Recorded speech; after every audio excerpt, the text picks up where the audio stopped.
Ladies and gentlemen, welcome to the Dreadcast. I'm your host, Dread.X. With me as always, it's the Godzilla of Gaming, Jovia. On tonight's jam-packed episode, we talk movies, we talk very sick kids, awesome new games we've been playing, and we crash and burn alongside the Epic Store in this week's news. Episode 21 starts right now.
Yo, What's going on, dude?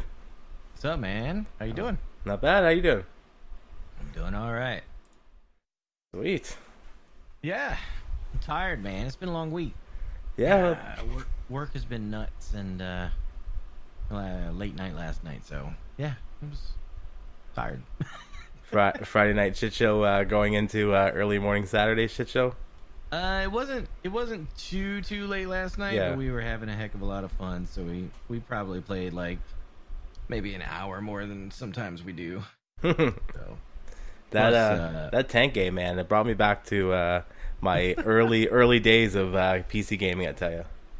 that game was way more fun than it had any right to be. It was way more fun.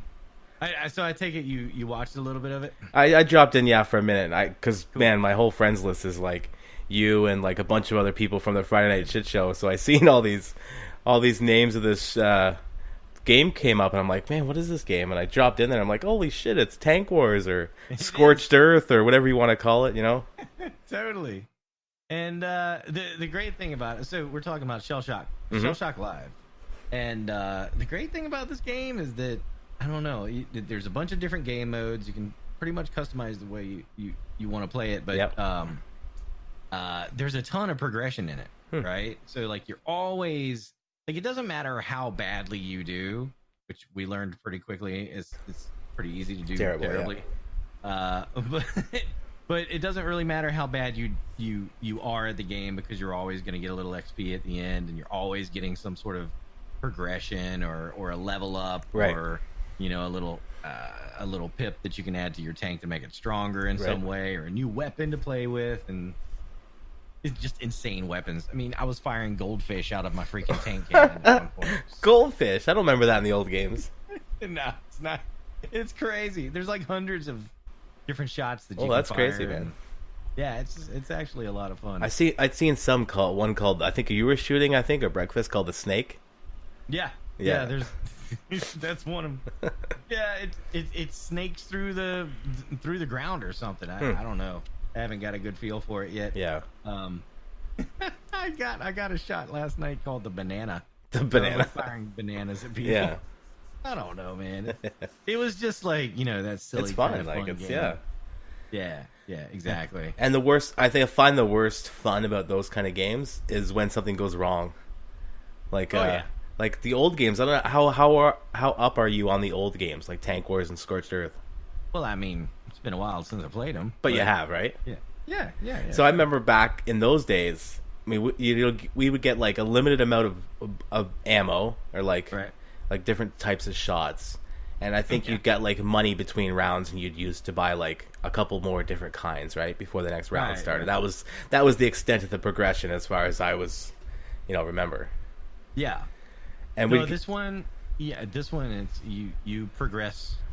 It's a persistent progression between rounds. So, and I remember getting like our fanciest weapons was like ball of dirt, where you would like shoot a ball of dirt and it would like cover up the other tank, or you'd get the Merv that would shoot in the air and then like extend down in like 5 different directions. And yeah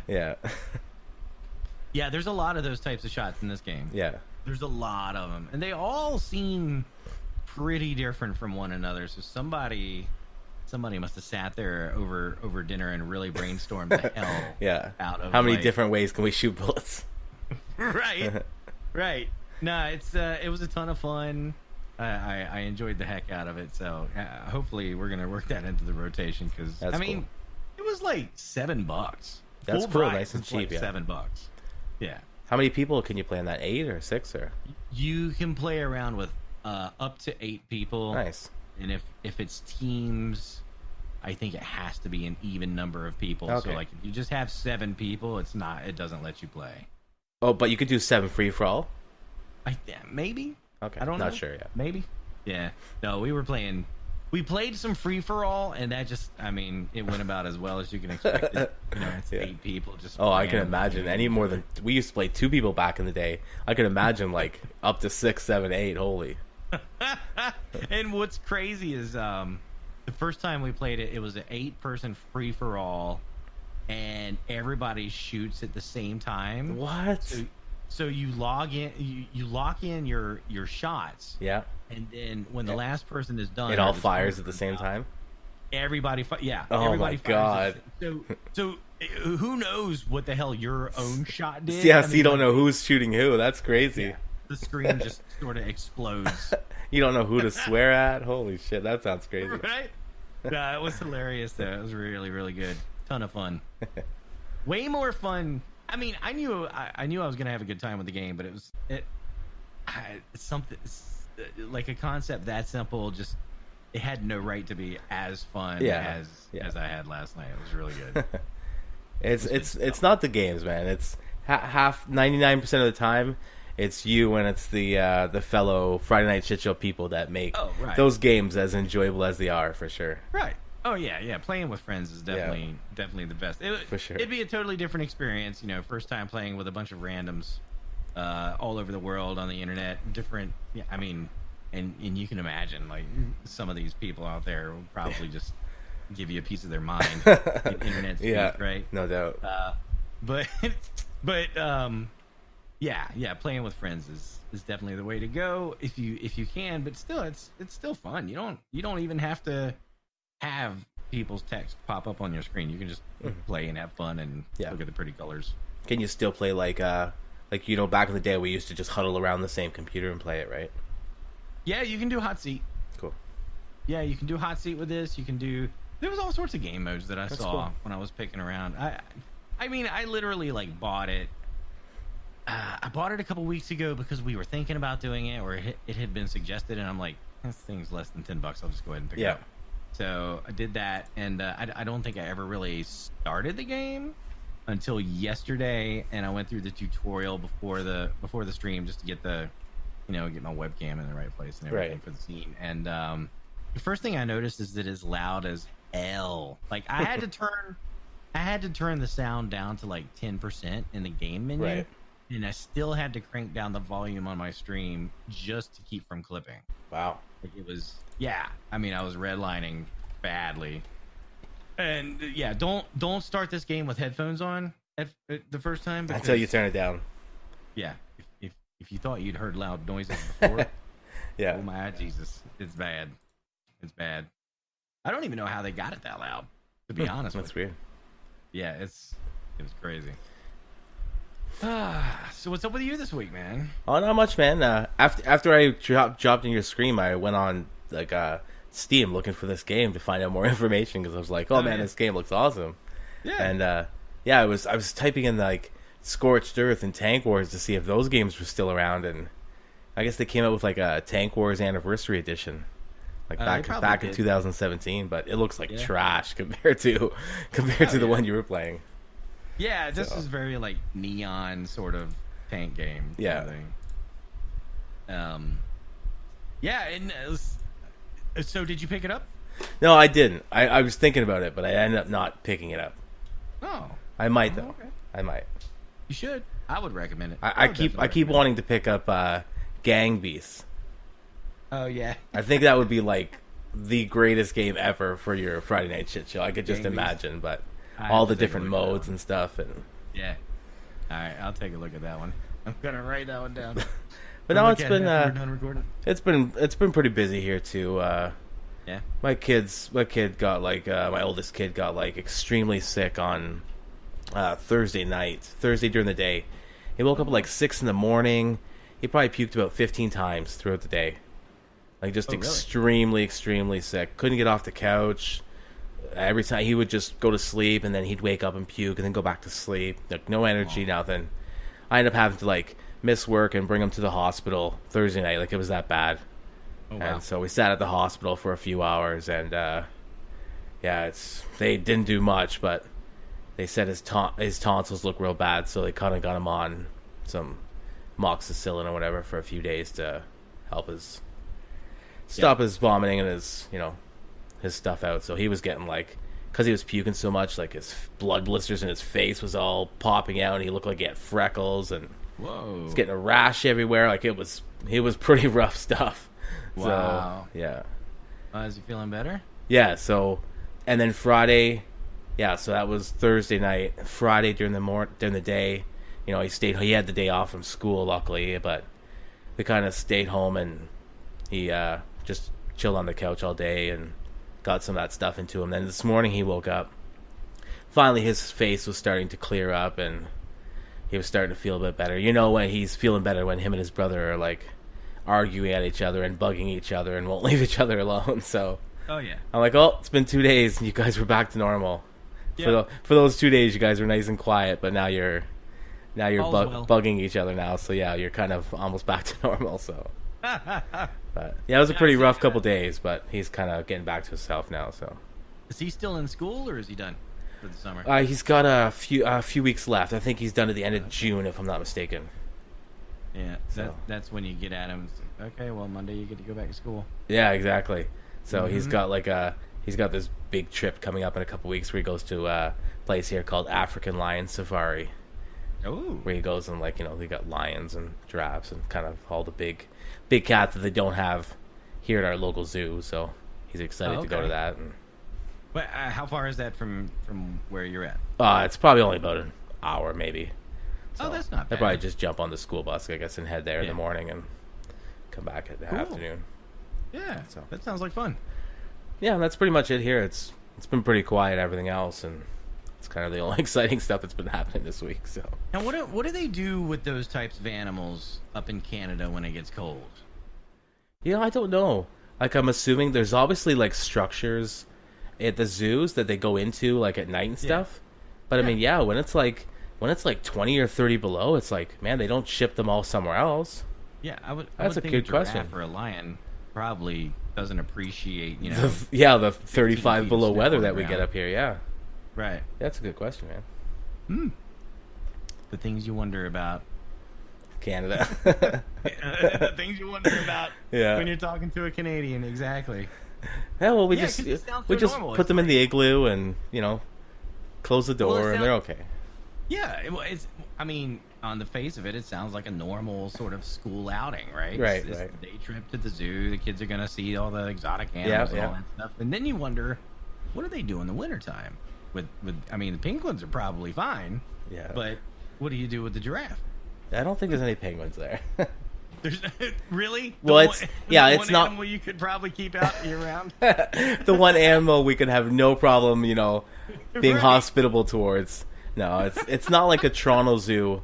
Like, Toronto's like a big city close to us here, like a metropolitan city, and they've got like, lions, tigers, polar bears, like the whole 9 yards. But this one is just more like a big cats type of deal, like big cats, giraffes, like stuff you'd find in Africa, I guess. But Okay. African lion safari. It's called a lion safari. So they got monkeys. Like they got a thing where you can like they've got a trail or like a road you can drive down, and the monkeys will like jump on your car and stuff. And Oh, good Lord. so they tell you not to drive like a they tell you not to drive like a new car or anything you don't want messed up, because man, when I first moved up here from Newfoundland and my parents took me, we'd be going down this road and we'd be in like the minivan back in the day in the 90s.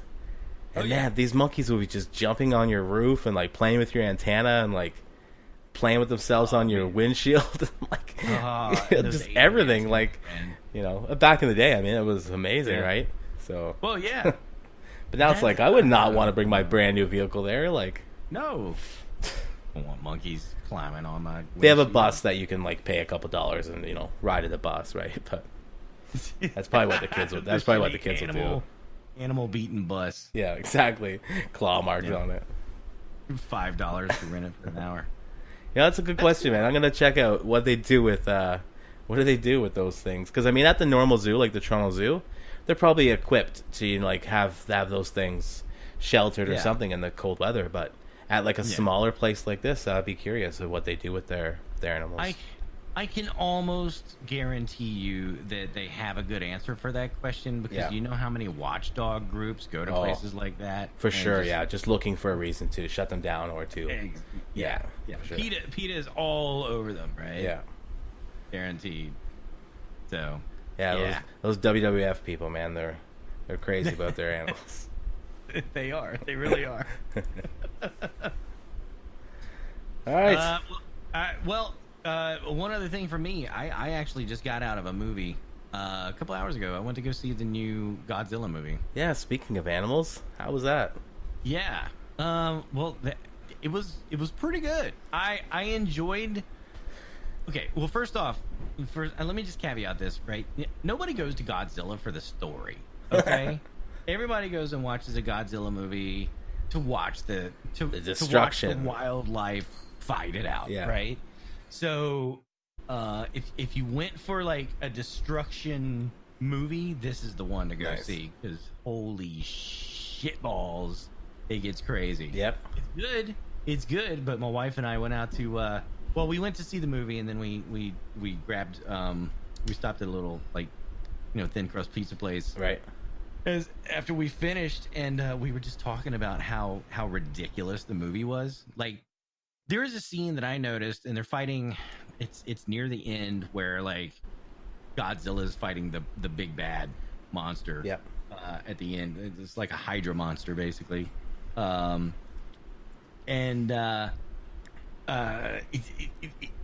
There's this scene where Godzilla's getting this running start, and he's just walloping through like Boston, and buildings are falling down and everything.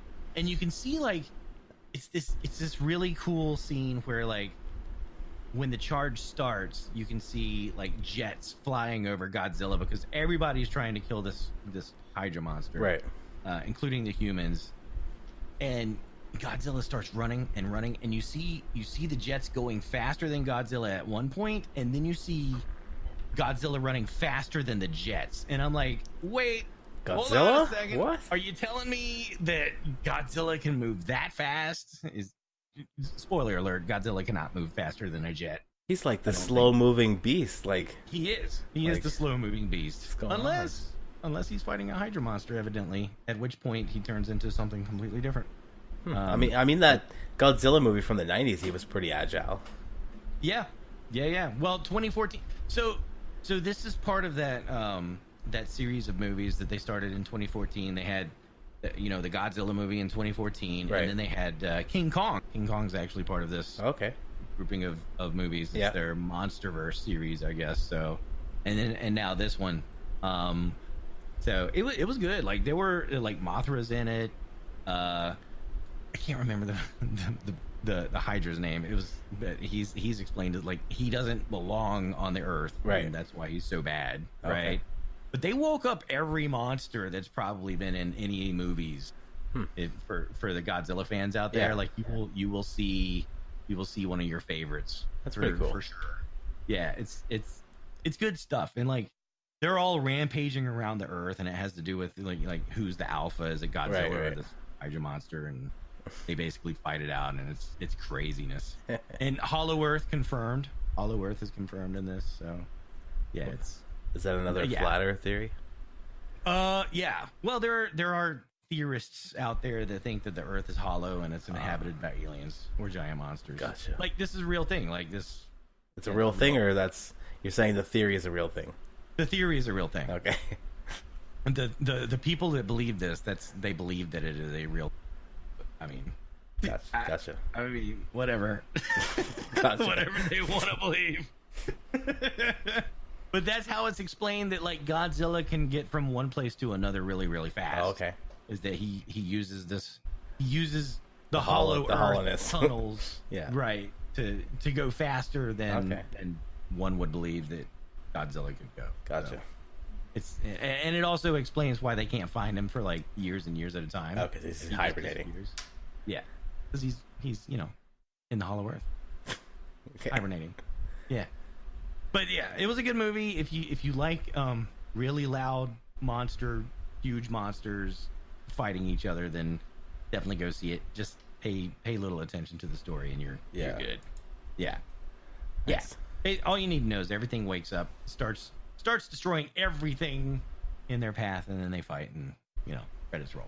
That sounds like a good summer flick. Yeah. Oh, it totally is. It totally is. Yeah. It was a good way to kick off the summer. Nice. Yeah. So definitely go check that out. I want to check out Detective Pikachu.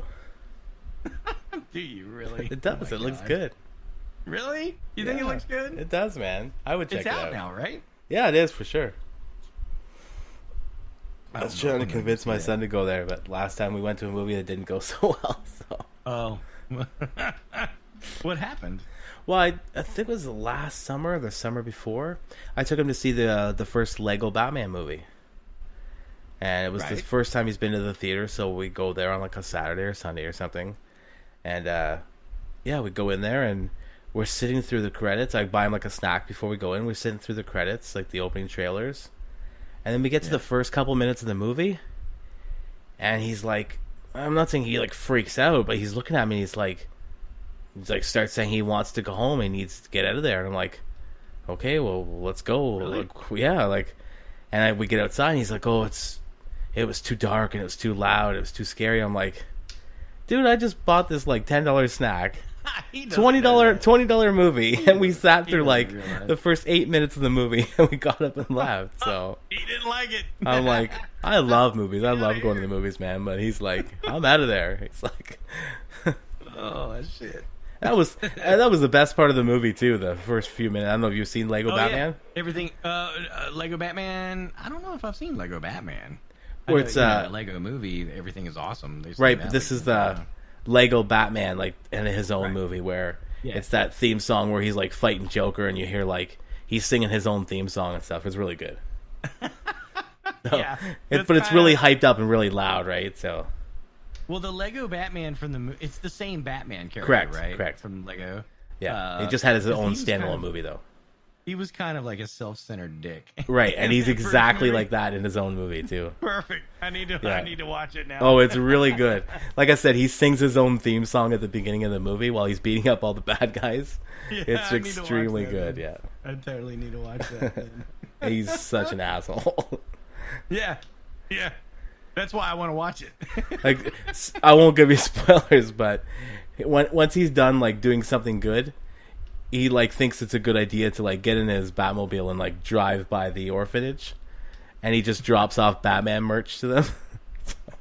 It's pretty funny. Actually, there's speaking of movies I want to watch. When we were waiting for because there's 20 minutes of trailers before any movie starts. It's the best part, yeah. I guess. I mean, it's 20. I'm halfway done with my popcorn. By the time I'm ready for a nap by the time the movie starts. One of the trailers that caught my eye was Joker. They're doing a Joker dedicated movie now, the DC universe. And that's Joaquin Phoenix. No, Joker. Yeah, but like the Batman. Yeah, but Joaquin Phoenix does the Joaquin Phoenix, whatever. Joaquin Phoenix. I don't know how to pronounce his first name. The Phoenix guy, the Johnny Cash guy.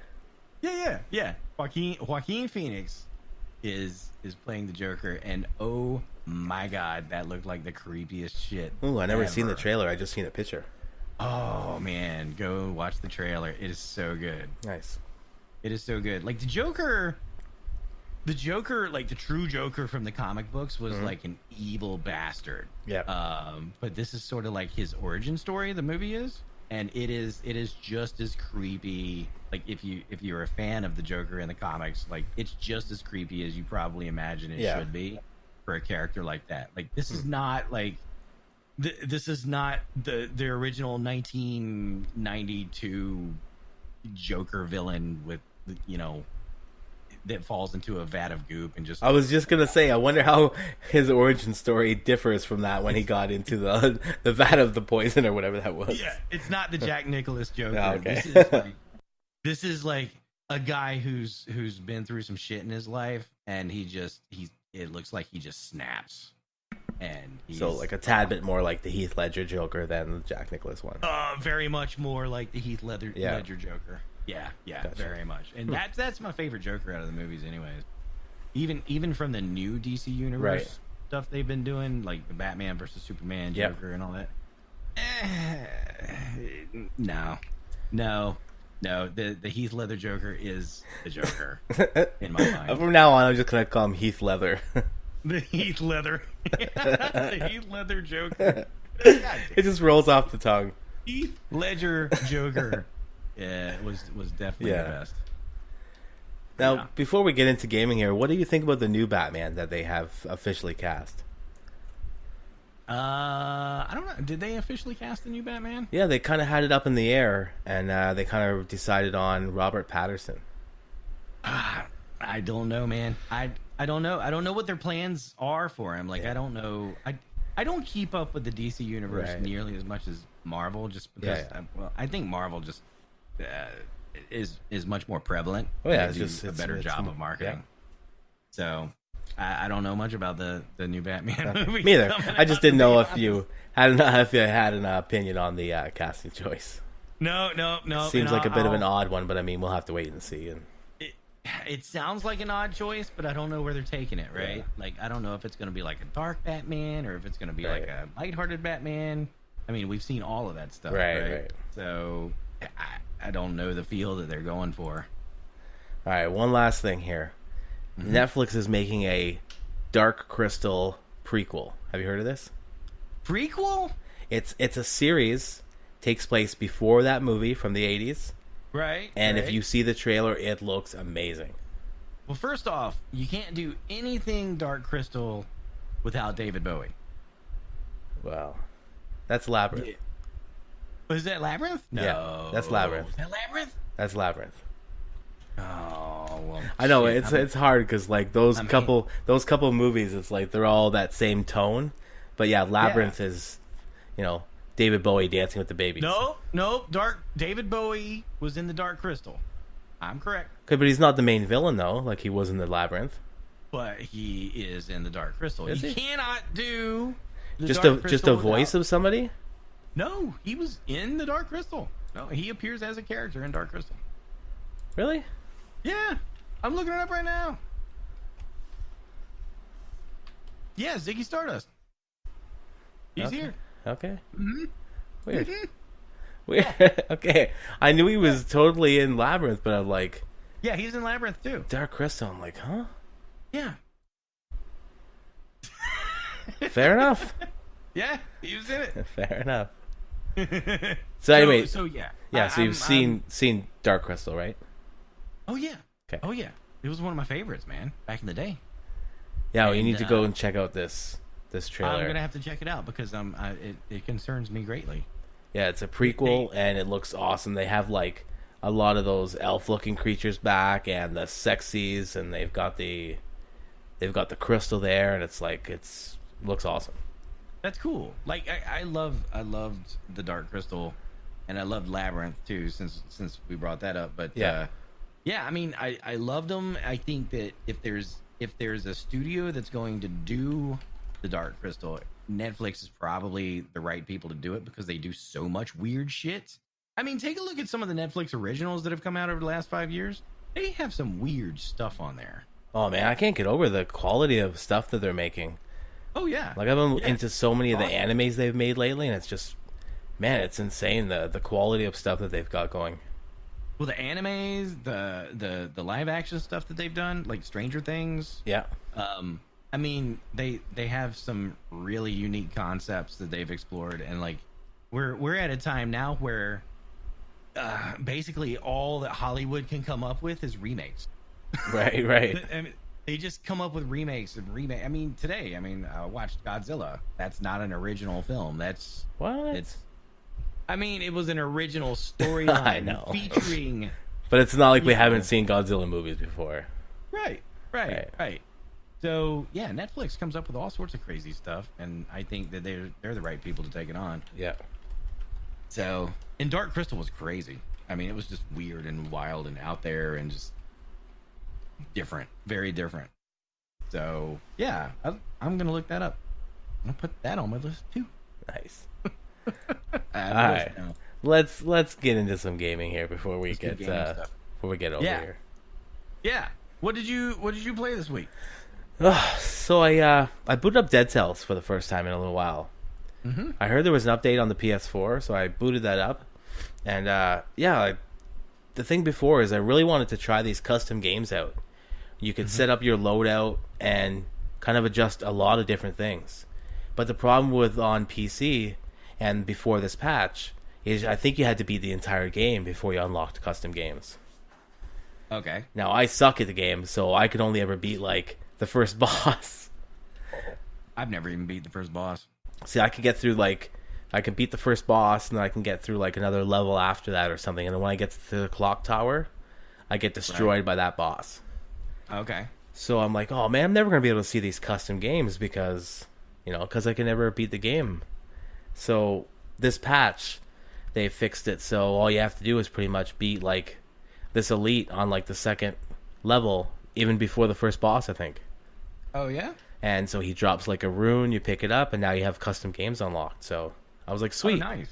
So I went into the custom games. I was, like, adjusting a couple things. You can give yourself, like, 50,000 coins that you can go in and just, like, just do whatever you want. And, like, you can set what your starting weapons are and what weapons are dropping and just pretty much everything. Like, it's really cool. Oh, that is cool. And so I went and tried one run, and then I shut it off or whatever, went for bed, or I don't know what I did, but I came back, and then I was going to show my son because he had liked the game, and I went to boot it up, and all I get was blue screens every time I'd load the game. Really? I'd get past the title screen, blue screen. I'd get past the title screen, blue screen. I'd shut it off. I'd restart my PS4, blue screen, blue screen. I could not get. It would just air out every single time, and I could not get past the title screen. I'm like, son of a. Serious? Yeah, so would you uninstall it, reinstall it? No, so I went on Twitter, and they were saying a lot of people were saying, oh, we just released a patch or whatever, it was fixing a lot of bugs.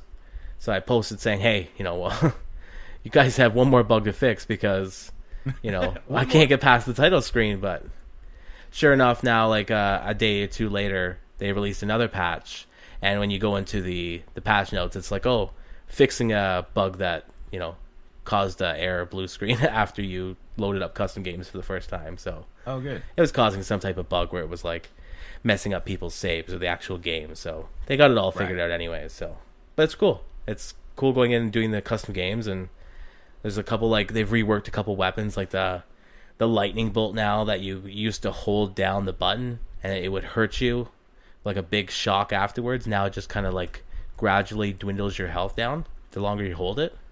Okay. Yeah, a bunch of cool little things. Like, it's really cool.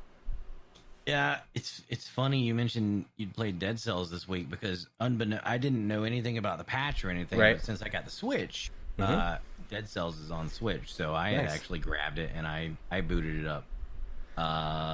Early this week, I played maybe 2 hours of it while I was just sitting on the couch. My wife was watching something on TV. Yep. And which is kind of why I had bought the Switch. So that sounds like a perfect Switch game. Oh yeah, Dead Cells is a perfect Switch game, right? It's one of those kind of grindy things. You can pick it up for an hour or so and just do whatever you want, just mess around with it, make a little progression or whatever, and then just turn it off and you're done. Yep. So yeah, I really enjoyed it, and I don't know, the controls felt really, really good on the Switch. Yeah. For Dead Cells, so I was pleasantly surprised there. I mean, I'm not surprised. I was pleased that the controls were as good as they were. So yeah, I was very like it's a nice and simple game as it is when it comes to controls. Yeah, but then when you have nice crisp like input and stuff to go along with it, yeah, it makes for a really good experience. Yeah, and Dead Cells is the type of game where you have to have good controls. For sure. Yeah, it's just unplayable. If you were playing that like ported and emulated on some type of like emulator, you'd be in trouble. Yeah, you're not gonna have a good time. Yeah. But yeah, it was awesome playing it on the Switch again. I had played it on PC, never got very far, but yeah, on Switch I think it's probably going to be my console of choice to play that particular game. So yeah, I'll definitely be, an hour here, an hour there. Mm-hmm. Not a serious playthrough, but like, yeah, playing it whenever I get a chance. Yeah. Fun. My son was playing it earlier today, and he was getting upset because he lost to the first boss. Yeah. And I looked at him, I said, dude. I said, you just, went through the first 2 levels and you got to the first boss. I said, do you realize how many times I've died to that boss? And he's like, oh, like 5 or 10? I said, I'd probably die to that boss probably about at least 50, 60 times before I was able to beat him once. Just trying to figure out his patterns and just getting used to it. Plus, not only figuring out what his pattern is, but having the right loadout when you get there. I had horrible trouble beating him. Now I can beat him almost every time I go, as long as my weapons that I'm bringing aren't like horrible. But nice. Yeah. So, well, it's definitely a skill based game too. Yeah. Like you've got to know what you're doing if you're going to beat that boss. But that boss is a skill check, really, just to make sure you're ready for the stuff that's coming. Like once you get used to it, I mean, it's fine. Like you can kind of do it, but he's got like 4 or 5 mechanics that if you don't get a handle on, he'll wreck you. So the other game I was thinking about picking up, like similar to Dead Cells, was Hollow Knight. I was thinking about picking that one up. I've seen some people play that one, and it looks tough as nails, which may work really well on the Switch. We'll see. So what type of game is that? Next week. I've heard the name. I've seen screenshots, but like, is that the same type of side-scrolling roguelike or? Yeah. It's sort of like it's very similar to Dead Cells. It's got a very different feel to it, though. It's more like the bosses are sort of insect based. Right. It's color is very important in Hollow Knight because almost everything is like black and white ish kind of, or grayscale. A lot of the environment, from what I've seen, is grayscale. Right. So like things that have color or initiate colorful actions, like sort of stand out big time. But it looks like the combat is tough as nails, just like in Dead Cells. And I'll probably end up having to correct this, but it looks a lot like sort of a Metroidvania type of game too, where you'll go through the same sort of places, but you can only progress after you get certain skills or something like that. Right. So, yeah, and I know I've sat there and watched people do. There's a very, very end game, like after you've beat all the bosses for the first time, there's an area at the end of the game, like the Trail of Sorrow or something, where it's basically a boss rush from like every boss in the game. You fight them back to back to back to back in an arena style sort of thing. And then when you do that, I think under a certain amount of time, you get a final go at like the boss, the boss. Mm-hmm. So I don't know, and it looks hard. From watching people, I don't know how they keep up with it. I haven't played it, so I'm thinking about picking that one up. Cool. I've heard good things about it, anyways. Oh, I've heard fantastic things about it, and everybody I've talked to about Hollow Knight really enjoyed it. If they like that type of game, so yeah, I'll probably give it a shot. Nice. Another little casual game. Yeah, it seems like those type of games, the roguelikes, the more of the indie type games, they seem like they're just custom made for the way the Switch is. Like, right.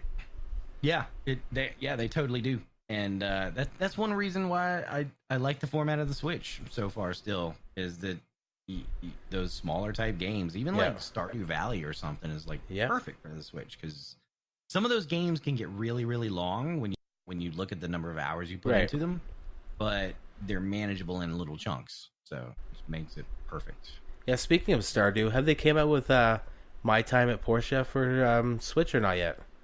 They have. Okay. They have. I do not recommend it on the Switch. Okay. So I haven't played Stardew, but I have played Portia on PC. So stick with the PC version. Yeah. It's by far the best. Okay. Yeah, I picked it up on the Switch, and it's got some serious load screens, man. Serious load screens, like 30 seconds just to walk in and out of your house. Shit. Yeah, and just booting the game up takes a while. And it's just on the Switch. It's not the greatest. Just a bad port, I guess, because it's like it's a bad port. Yeah, because terrible port. It's not like it can't handle those type of graphics. I mean, that's odd, eh? Well, yeah. I mean, the thing is that my time at Portia is not a complex game. It's just it's like you said. I mean, it's very simplistic graphics. It's the things that you're doing are not overly like, I don't know, graphical. Graphically intense, right? Yeah. Right? Yeah, it's not that big of a deal, or you would think it's not that big of a deal, but for some reason they just not configured properly. Yeah. Yeah. Now there are things that I expect the Switch not to be able to handle, like if you have like take something like Skyrim, right? Skyrim on the Switch is not as graphically eye-catching as it is on the PC, right? So, but that's to be expected. Like, I expect the Switch to be a little bit downgrade because it's not a super powerful piece of hardware, right? But my time at Portia, I mean, they cut out the voiceovers, which shouldn't have been cut out, in my opinion. And the loading times, like, what the hell are you loading when I load in when I'm in my house? Like, what are you loading? Yeah, like the house is so empty. It's like... it is empty. It's literally a square with a bed in it and maybe some furniture if you've gathered some stuff. But to be honest, I turned it on. I went through the beginning a little bit, and then I had to load into my house, which is where I started really getting concerned because it was like 30-second load. And then going into any of the houses in town was like another 30, 45-second load. And I'm like, you know what? I wonder what Nintendo's refund policy is, because this is shit. Yeah, no doubt. It was bad. But I was still in the mood to play my time at Portia, so it's funny because I picked that one up. Well, I didn't pick it up, but I picked it back up on PC, and me and my wife are playing through it. Right. It's like one of those sort of, she's watching on the couch and need to build a bridge, and I'm like, yeah, we'll get there. Is it one of those games now where you're in town, every building, I can't remember because it's been a while since I played it, but every building in town's got a door, so you actually have to load into them, right? Yeah, there's a couple of them. There's a couple of them. Like, if you're gonna get to the bulletin board in town, you have to go through a door. It's a loading. I hate games like that, man. It's like, these days, come on, just keep your door open and let me just walk in and have, like, loading. But the thing is, on the PC, there's no loading screen. There's no loading screen when if I go into my house on the PC, and I verified this, right? I go into my house, or I come out of my house, and it's just fades to black though, right? Yeah. Yeah, if there's a loading screen, it does not have time to load. Right, it's more of just a fade to black, and then you're out on the other screen. Fade to black, and then you're out. Right. But on Switch, no, it's a full-on loading screen. Ooh, and a 30-second one too is brutal. Yeah, like my time at Portia has like a little, down at the bottom right, there's like a little insect or something that jumps up and down, right. Like a little rabbit or something, just to show you that the game is still processing. Right. Just wait a second. My time at Portia is doing something so processor intense that even that stops jumping. I don't know what it's doing. That on poor Switch, bug. I don't know what it's doing. It's like, wait, did I lock up? Like, at one point, I thought that I thought it had locked up. I almost rebooted the Switch. I'm like, what is going on? Nothing says loading screen more than you thinking your game's locked up. Yeah, it was bad, man. Shit. It was bad. So yeah. Now the good thing is though, that's something could be fixed with patches though, right? Man, I don't know because the developer seems to have put out some patches saying that they've addressed it. Shit. Well, obviously not. Yeah. Send them a video of your gameplay and be like, "Hey, this isn't right." Well, you know what? I should have known. I really should have known because I had done a little research on. I had looked on Reddit, and I'm like, well, how bad can this possibly be? Well, yeah. You know, maybe you should have did a little more research. So yeah, I get it. That part of that's on me, but still, man, you shouldn't expect that big of loading times. Like, I mean, that's just rough. It's way worse than I thought it was going to be. Ouch. It's way worse. Yeah, don't pick that one up for Switch. It's not a good fit. Not a good fit at all. Speaking of roguelikes, man, I played Genesis Alpha 1 this week. Have you ever heard of this one? So is this the space one with the bugs? This is the space one with the bugs. Okay, so I've seen Breakfast play it a few minutes, so I'm not terribly versed in it, but I have seen it in action. So I picked it up. So I talked to Breakfast about it after the Friday night shit show last night, and I was like, I played Genesis Alpha 1 this week. I had a lot of fun with it. He's like, yeah, about 20. Gonna get too samey, and you're gonna get bored of it. Yeah, I think he's probably right. But when you first jump in and you sort of get a feel for what's going on and you're discovering the things around you and the things in this universe, this is a very, very dark universe that you're in, by the way. Right. In Genesis Alpha 1. It's very like Aliens feel to it. Like original Alien, like like more atmospheric. It feels like you're on the Nostromo. Right. To be honest. And it's, I mean, it's brutal. Like you're beaming in supplies and resources, and like bugs are just infesting your ship, and you're constantly wondering, like, are my crew members gonna get sick, or like, is this wing of the ship infested? And there's clues that you can go on to figure that out. But man, like at the early game is so difficult to just keep up with that. Yeah, I was having a lot of fun with it. I was having a ton of fun with it because every time I looked at what was going on, I was seeing new little details and things. It was a lot of fun. I enjoyed it. I had fun with it. And so, like, it comes with a lot of like crafting and shipbuilding and stuff, or there's not a ton of crafting. Okay. Shipbuilding is more important. Shipbuilding and ship layout is the most important because you have to make sure that anything that the rule of thumb is anything that comes from the outside onto your ship, you need to assume that it is infested with some sort of alien nastiness. Right. So you have to segregate the portions of your ship that have to be kept safe, like, your life support systems and your biosphere and the plants that provide oxygen. Like, those are the important parts of the ship. So you have to segregate those away from like your tractor beam or your hangar, because that's where you're importing all of this grossness. Oh, so that's what could get infected, right? Yeah. So those areas, like you defend those areas really heavily, make sure nothing can get out of those areas, and you're fine. You can pretty much fight off anything that comes your way once you get enough experience doing it. But yeah, or if you leave an infection or an infestation in your ship to sort of grow, because some aliens will come on and attack right away. Others will try to get away and set up a nest somewhere in your ship. Yuck. And they will find the most like least trafficked area of your ship to go and set up a nest, and it will just grow and grow and grow. Do you have a bathroom in there? What? In the ship? What? Oh yeah. Well, there's some little rooms that you would never go into that they can set up in. Thinking of an infestation in the bathroom. Ugh. Well, it's like I go in the bathroom too often. You guys shouldn't be in here. But they will. I mean, that the hive will just grow and grow and grow, and then by the time you found out about it, they're already doing damage, and you had no idea that entire wing, like, there's like an under. I don't know, like in a ship you have your walkways, and like you can go under the walkways. Right. Typically where they'll set up. Yeah, that's where I've seen them hiding out in his playthrough as well.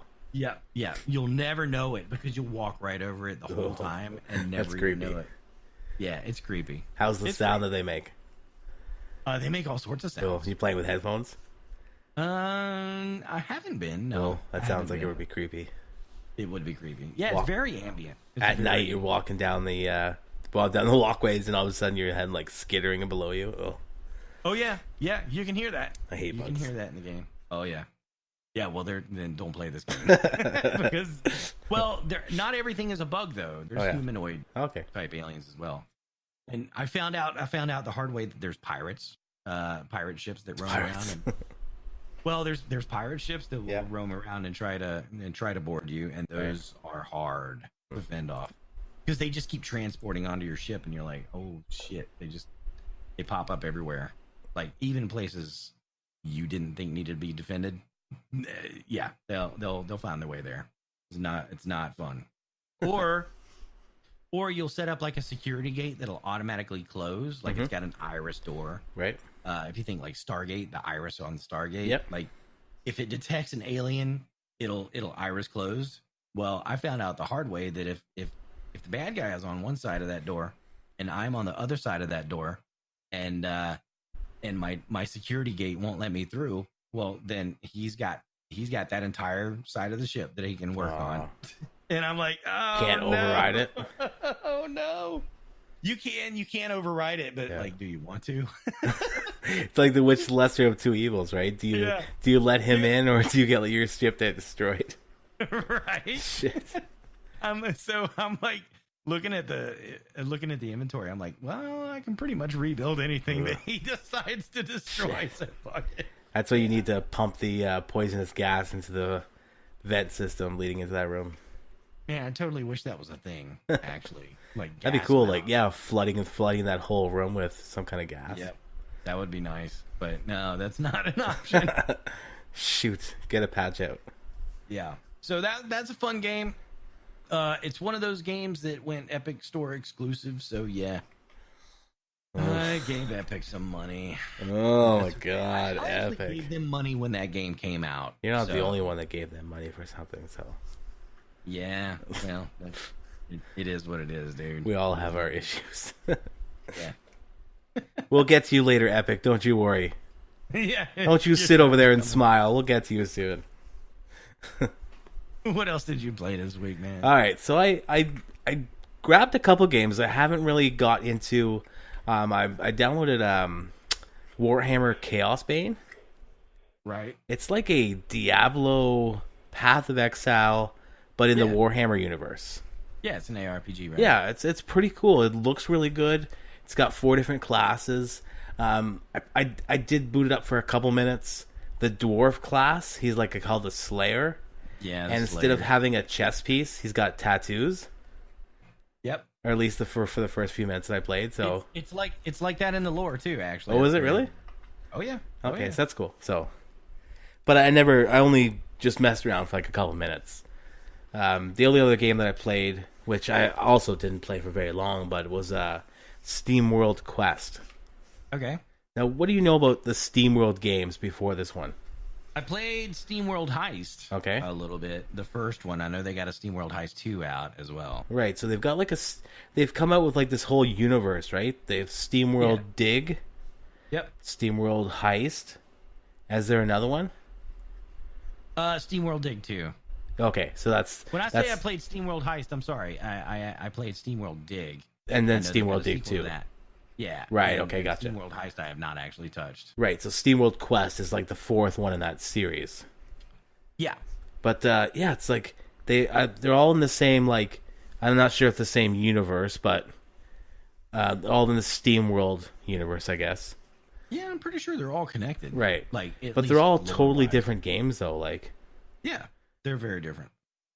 Like, and this one is like it almost reminds me of like a Final Fantasy meets Slay the Spire. Oh yeah.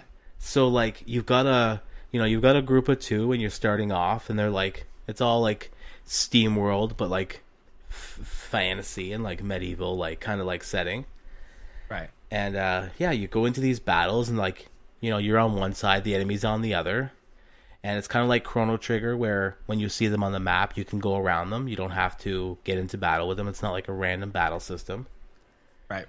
And you get into battles, and you're on one side, they're on the other, and then you get like a 6 cards pop up. And now, so they're color coded towards, your characters. So like your main character will have like, 8 red cards in his deck. Your secondary character will have like 8 blue cards, and that comprises up your deck for these fights. And so you go through these fights of like playing 3 cards, and if you chain them together and get 3 of the same color, you'll do an extra card, like a bonus card, for free. Nice. And it's really cool. Like and also the cards, like there's like an attack card, a skill card, and like a support card almost. And so as you're using your attack cards and your support cards, you're kind of like you're gaining these steam cogs at the top of the screen. Okay. And then once you get enough of them, then you can use your cards that require them. So you'll have like the attack cards, just you can use your cards, but then they'll give you like 1 steam cog. And then like you'll have these cards that take either 2 cogs or 3 cogs, and they're like your more heavy attacks, right? Yeah. Yeah, it's really cool. And it's like, so you're playing with like this deck of cards, and you're like putting combos together, and you're also picking up like equipment that alters the cards. And so far what I've played, it's really good. Yeah, you had fun with it? Yeah, I've only played for like maybe half an hour. Oh, okay. But, yeah, it's just getting started. Just definitely getting started. But from what I heard, there's there's like 4 or 5 characters, and there's like multiple chapters, and there's treasures you can pick up, and just different branching paths along this map, and it just seems really good. Like it's nicely done. It's nicely written. Seems like it's got a pretty good story to it, and the battles just seem real nice too. Like the attacks and just all the combos you can put together, and right. Yeah, it's pretty cool. Nice. Yeah, I thought about picking it up. I haven't done it yet. I mean, all the SteamWorld stuff has struck me as like very well done. Yeah. Like in terms of just gameplay and mechanics and stuff. So yeah, I've definitely looked at it. I've got some interest in it. I mean, if it's a good game, I'll probably pick it up at some point, but I just haven't yet. Too many games, man. Too many games. Man. First world problems. I know. Very first world problems. Yeah. So I'm gonna keep playing it anyways. It seemed like it seems really, really good. So I'm gonna get some more play time into it, and then come back next week and let you know. For sure, man. For sure. Yeah, I want to hear. What about you? I've been hearing like tons of stuff about this other game you've been playing.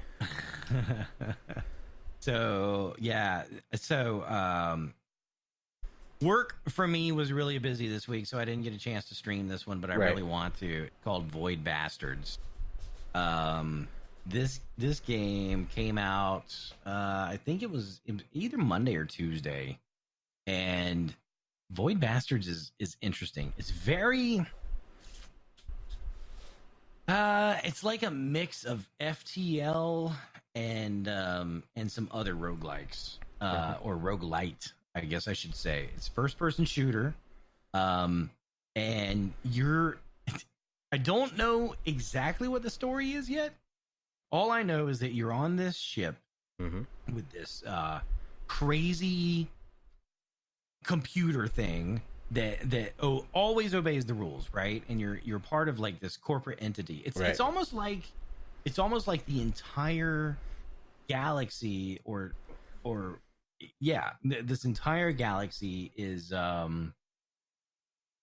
in love with this corporation, or is employed by this mega corporation or something. So they're always constantly talking about like things in the employees handbook and rules and regulations and policies and all that stuff. So that's sort of that's the atmosphere of this game. You're stranded on this ship. Well, not you, but like the ship is stranded. Right. This is hard to explain. The ship is stranded in this nebula that has turned everybody into weird monster things, right? And you're trying to get back to home, corporate headquarters or whatever.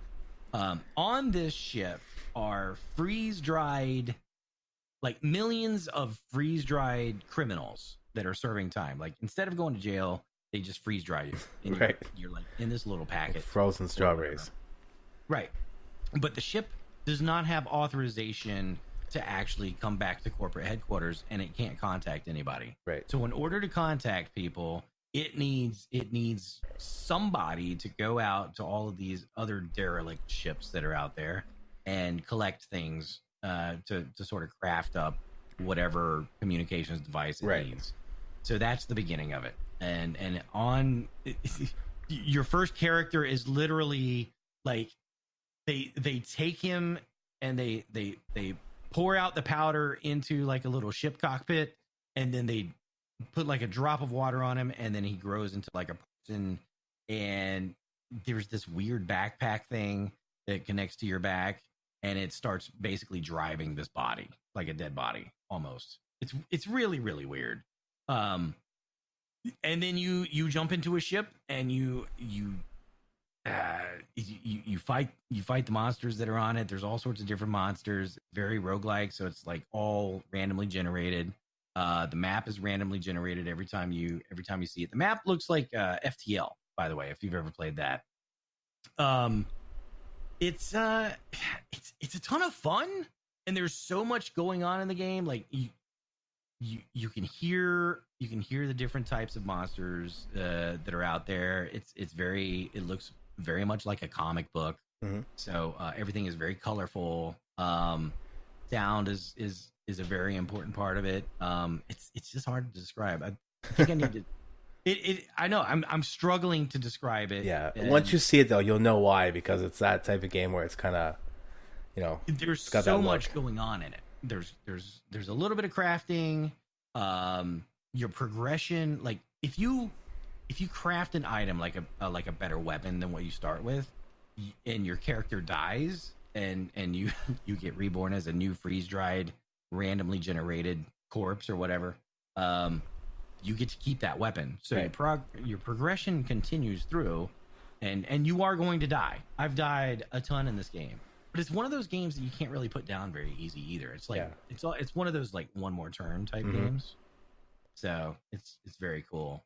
I love the way you can interact with the environments in these different ships in Void Bastards. Like you can open the doors, close the doors, lock the doors if you don't want something coming through that door. And you can see the guys on the other side of the door too, right? Like through the chat bubbles or whatever. You can. So like as you're approaching a doorway, whether it's open or closed, like if you're moving between rooms, you can. It's got sort of that comic booky, like you know how in some comic books they'll write like "pow" or "kaboom" or whatever. You'll see that. You'll see like tap tap tap, and you know that okay, that's like guy out there, right? Enemy. Yeah. So you'll see that on the doorways if there's an enemy in there and it's moving around. You won't always see it. And I actually got one of my characters had a negative trait where he would randomly see that stuff from time to time, whether it was true or not. Oh, no way. So yeah. And I got another randomly generated character at one point that was colorblind. Oh, so it's me. Which you wouldn't, colorblind as in you could not see color at all. Right. Like all you could see was like black and did it actually switch your screens black and white? Oh yeah. Oh yeah. Nice. Yeah. But that was not so bad until you try to loot certain things, because you can't there are rooms in this game where like it's like a big room of cubicles. Right? And all the cubicles look the same. Mm-hmm. No big deal. But some cubicles might have like a little glowing drawer that you can, and that you can loot that because it's glowing, and it's glowing like a very like nice sort of blue. So when you're black and white, then what's it glowing? You can't see it. So you don't know exactly what you can loot. Right. So it makes the game a little bit more difficult. I got another one that like would hear voices all the time. Oh, shit, I would just kill these guys right away. It was very dark. It was like, it was like she was hearing these voices in her head, like constantly calling her a bastard and a bitch, and like It's like, oh So it sounds like all these inmates are just like horrible. yeah. Well, some of them are really good though. some of them move a little bit faster. Some of them shoot, have better aim. Some of them, and the negative traits are not always. You don't always just get a negative trait. Sometimes it's coupled. And then there's ways to change those traits along mid-run too. Okay. So. But yeah, keeps it interesting though. That.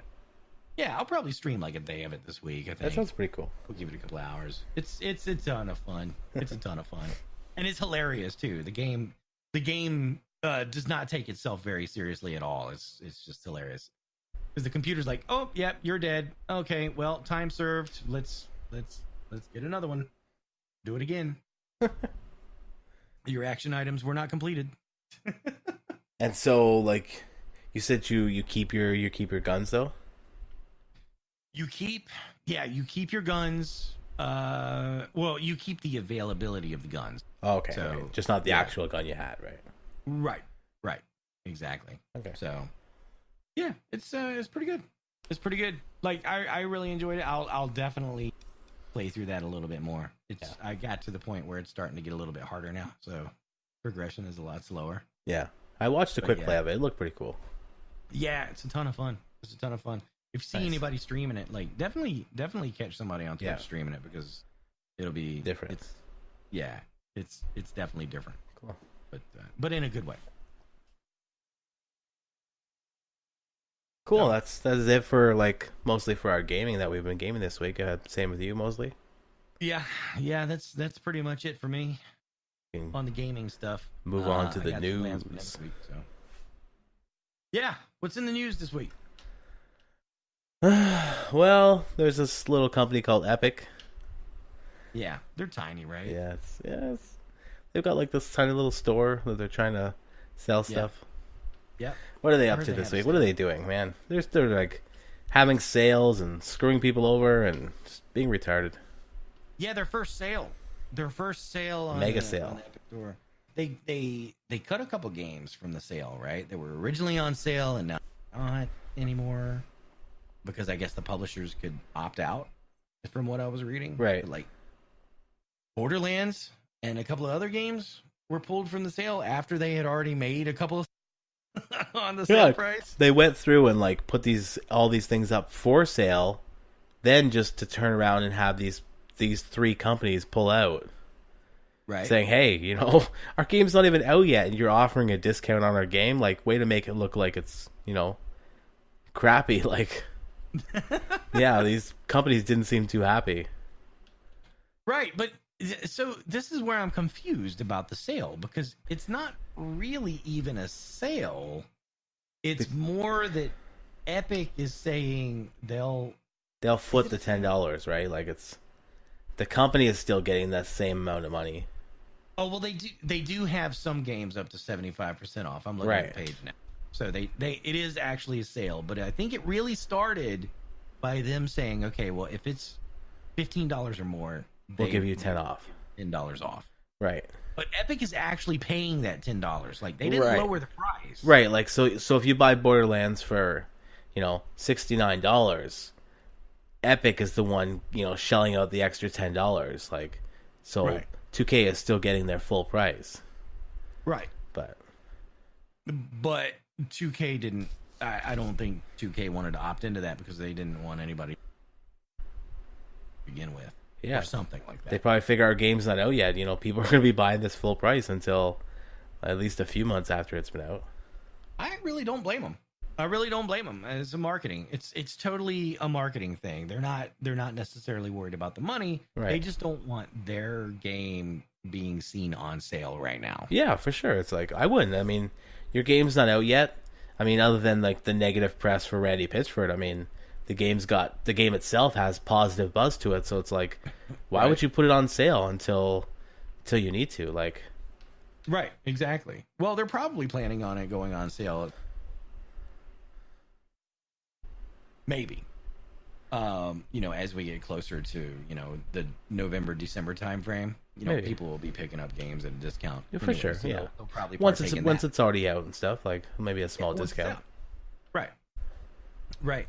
But along with this whole sale thing, Epic decided that some of their prices were very lucrative, which in some cases they might be. Right. So they started blocking people from buying too many games, like at a time. Or like, you know, those they're basically describing this as a way to keep fraud at a minimum. You know, if your account had been hacked or whatever. Like, you had this happen to you on PlayStation, right? So like somebody hacked me and they bought like 3 or 4 different things. So they're thinking, oh, if somebody just all of a sudden makes, 4 or 5 purchases, all of a sudden that's abnormal. Right. And nobody would do that. Right. Right. So they're banning those people. Well, the Epic store, first off, has one thing that every other store, well, Epic does not have something that every other store on the internet has, which is a shopping cart. Right. If you go to Steam, you can pile all sorts of items into your shopping cart, and you can make one transaction to buy all of those. Right. You can do that on Amazon. You can do it at basically anywhere you shop on the internet, except for the Epic store. Because when you say you want to buy something, it takes you straight to the transaction page. So if I want to buy 5 games, I have to do 5 different transactions. And Epic says, well, that is very suspicious. That's fraudulent. Why would you buy 5 games? Right. Well, I don't know, Epic. Maybe you're having a sale. Right? That's the purpose of the sale, right? What the fuck? And then, and so they don't just stop you from buying more games. No. They lock you out of your account. Yeah, they ban your account. You have to contact customer service. Right.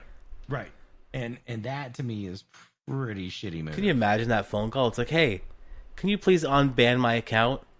I'd like to cancel all these 5 games that I tried buying from you and go buy them somewhere else. Right. Assholes. Well, some of these games you can't buy anywhere else because they're Epic exclusive. Therein lies the problem. So they should have made a caveat like, hey, we're having a huge sale, but hey, maybe just try and buy one thing only. Well, none of this is described anywhere. It's not in the help files. It's not anywhere. Right? Who doesn't have a shopping cart? It's 2019, people. Well, who doesn't? I mean, for a long time, the Epic Store didn't even have a search. They got a search now? They have a search now. So we have to wait another year for that Fortnite money to come in to get a shopping cart or what? I don't know, man. Oh my gosh. I don't know. But yeah, it's pretty bad. It's like all these exclusives they're landing, but it's like, man, they just can't put together like the basics. Like, yeah, it doesn't seem like it's a very I think their storefront was very afterthought. Yeah. It's like, oh, we should get into the business of selling games. We could probably get some great exclusives if we throw. We have all this money, right? Yeah, but they haven't invested in their storefront, which they say they're going to do, and we know that they have to if they're going to keep up with like some of the technology that helps run like Rocket League, for instance. And some other games. But yeah, to not have something as simple as a shopping cart on day one, I mean, come on. It's like, you imagine they get Rocket League, where they're getting Rocket League, and somebody goes on and tries to buy like 5 different skin packs, and all of a sudden they get banned. It's like, right. There's so much DLC available for Rocket League right now. So you probably would buy more than one when you go to buy it, right? Right. So without a shopping cart, you'd buy like a few at a time, and you'd get banned. It's like, it's ridiculous. It is ridiculous. It's absolutely ridiculous, and they're gonna have to do something about it, and they're gonna have to do something about it soon because, I mean, this sale will come and go, and then the next one will come. But if there's not a shopping cart, Rocket League is on sale, and you have to go and buy each DLC separately. Yeah. Which we don't know if this is the case because none of the games on their store actually have DLC yet. I don't think. Like, I'm looking at it, and I can't think of any of these games that actually have DLC. Right. So we don't even know how they're going to handle DLC. I mean, Division would, but not yet, right? The Division, no, the Division doesn't. Oh yeah, no, the original Division does have some DLC, but I don't know if you can buy it through the Epic Store. Can you? Yeah, I have no clue about the original because I had it on PS4. So I'm gonna look it up right now. I'm not sure because I just would think that the Division 2 would definitely probably have some DLC. Eventually, it probably will. It doesn't right now. Okay. No, I can't find the Division on the Epic Store, so I don't know. So maybe, maybe their search feature doesn't actually work very well right now because I know Division 2 was on the Epic Store. Oh, and you can't even find that? I can't find it. Yeah, I can't find it. Oh my gosh. Oh, I want to go buy a game. Oh, I can't find it. Oh well. Can't find it. Yeah, it's their storefront is such a mess. But ouch. Yeah, they're not getting very much goodwill here. If I mean, I know the reasons they put on the sale, right? They want to attract people. They want to say, oh yeah, we've got these. You know, we'll offer them to you at a discount. We'll even pitch in $10 if it's still over $15. Like they're doing all of that, right? I know where their intentions are, right? But then they're saying, oh well, you can really only buy X number. They haven't disclosed how many games you can buy at a time. Or in quick succession, I should say. Right, I mean, some people were saying they bought 5 and that happened. Some people were saying they bought 6 and it didn't happen. Like, right. So it depends on what, just depends on what the bot or whatever picks up. Like, right. And some of these games are like up, like I was saying at the beginning, like up to 75% off on this sale. So if you're hearing us talk about buying like 5 games at a time, think about like some of the Steam sales that go on where everything's discounted like 80%. Yeah, you go on and pick up like 3 or 4 games for $4 or $5 each. I mean, right, exactly. So we're not talking about large amounts of money. Right. It's just now instead of doing it in one go, you have to do it in like 5 different transactions. Right. And that's when Epic kicks in and says, oh, this must be fraudulent because this person is making transaction after transaction. What they're not accounting for is that's how you have to do it. Right. And it's like they're the ones forcing you to buy them single-handedly. And they're the ones that, that's the one rule you should not have in your like anti-fraud thing, is because you're the one forcing us to do it. It's like, right. Oh my gosh, I can't get my head around that. It's insane. It's so stupid. It's so stupid, and it's such a simple thing. It's like somebody did not think this through. Clearly, somebody did not think this through. Oh yeah, with all that money though, it's like, why don't you pay people to think this through? It's well, you can't pay somebody to think for you. Pay somebody that goes on and like just thinks up store features to implement. Like, well, they have names for those folks, and they're like usability analysts. And we have some of those where I work. And is it that hard to add a shopping cart to a website? No. Of course, it's not hard to add a shopping cart to a web. Like I was saying, when's the last time you went somewhere and didn't have a shopping cart on the internet at a store? Like, even I've seen stores that sell literally one thing have a shopping carts. Yeah. I've seen websites that are built by a one-man developer shop selling one product still have a shopping cart on their site. Now, granted, they're probably using a plugin for their WordPress or whatever, but when I went to buy it, it said, oh, okay, it's in your shopping cart, and I can say I want 2 copies of this game, even though they're digital. Right. I wanted to. But yeah, that's the benefit of a shopping cart.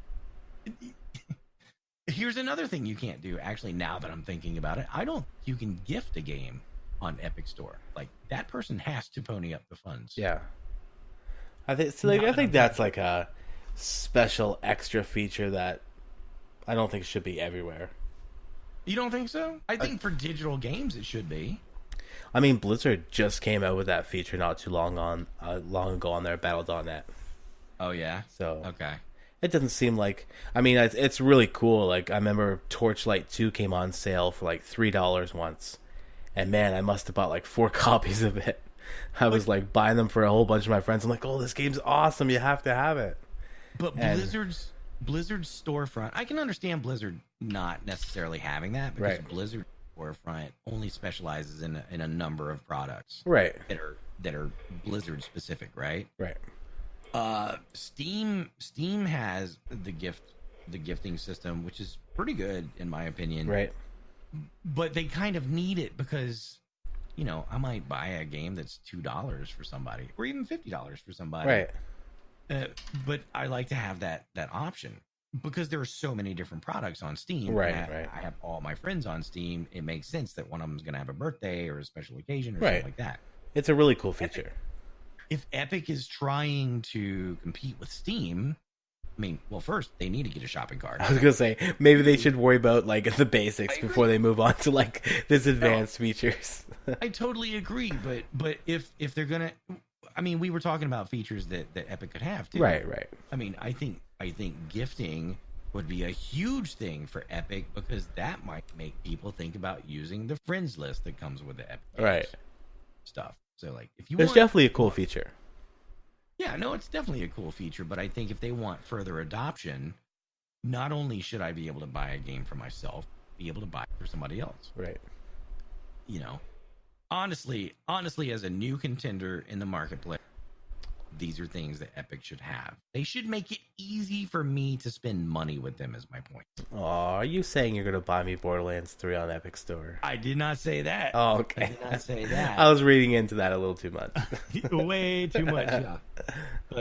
But no, I mean, if Epic really wants to succeed in the industry, especially as the newcomer, there are some things that I would consider fairly basic and fairly easy to implement that they need to do in order to actually be competitive and not a thorn in people's sides. Like, you got to cover the basics. You got to have a search. You got to have a shopping cart, and you need to be able to figure out this. The gifting stuff is a feature that people have to have. Like, it's just there's just features now that you take for granted on other platforms that when you come across a platform that doesn't have it, it's like, man, how are you getting by without these features that we just come to know as normal now? When I booted up, booted up Alpha 1, one of the things that I wanted to see was like the patch list. Like, has this game been patched since it first came out, or is it still like version 1? Right. I realized very quickly on Epic, there's no version history. There's no not that I can see. Like, there's no way to see what patches have come out for the game. Like, you go to the Steam store page for a game and you can see like news that the developer has posted. You can see reviews from other people. There's a whole bunch of information. Part of that is like the patch notes. Right. You can see patch notes for games that have come out. I couldn't see. There's no indication that any game on the Epic Store has been patched, will be patched, that Epic cares about patches, that Epic is even distributing patches. I'm sure that they are, but there's no information about that on the store pages. Do they have like reviews and stuff, or like voting, or like anything like that? Likes or dislikes? Nothing? Nope. Just information about the game and a buy now button. Yeah. Because I like going on Steam, and I like the ability to see like mostly positive, or seeing like scrolling down and seeing if there's like problems with the game, or people are like, oh well, this loading screens in this game are like atrocious, don't bother. It just kind of at least read a bit before I check it out. Right. None of that is available on any of the store pages for a product. Man, you think they could just pull in all Steam's reviews? They could. It's like, they could. You've got all that info. Why don't you use it? Yeah, I mean, I'm looking now at the product page, and there's nothing. There's links to the developers' like, Twitter account, and Instagram account, and all that stuff. But that's it. That's it. So yeah, it's not very. It's disappointing. Yeah, they're just lacking. They need to get a handle on that if they want to be a competitor. That's for sure. Right. Yep. They really do. Especially with Game Pass coming to everywhere soon. Oh yeah. So there was a trailer that dropped this week. Did you get a chance to see it? It was for a little game called Death Stranding. I've heard this trailer's got like, the old trailer's got like the dude from Walking Dead. There's babies involved, and like I don't know, it's Hideo Kojima involved in this thing. Yep. But these trailers and this game seems like way out of my range. So you tell me about it. It's one of those things you really gotta watch.